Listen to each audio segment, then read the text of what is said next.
خودم میشورم و میذارم سر جاش. کجا بودی؟ منظورت چیه کجا بودم؟ همینجا بودم دیگه. چی داری میگی؟ دروغ نگو دختر. من دیدم تو اتاق آقا بودی. خب وقتی میدونی چرا میپرسی؟ اونجا چی کار داشتی؟ نمیدونستی همین موقع است که برسه خونه؟ آقا خوشش نمیاد خدمتکاری بره تو اتاقش. من که خدمتکار نیستم. عجب. فکر کردی صاحب و خانوم این خونه ای؟ چجوری بهت بگم؟ من نمیخوام صاحب این خونه باشم، ولی اگه این اتفاق بیفته مطمئن باش تو رو اخراج میکنم. به چی زل زدی؟ برو لباستو عوض کن.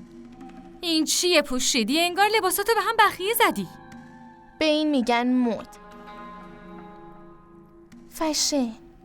واقعا تو از این چیزا چی میدونی؟ دلم نمیخوادم بدونم. فشن فشن همش چرت و پرته. برو از خودت خجالت بکش.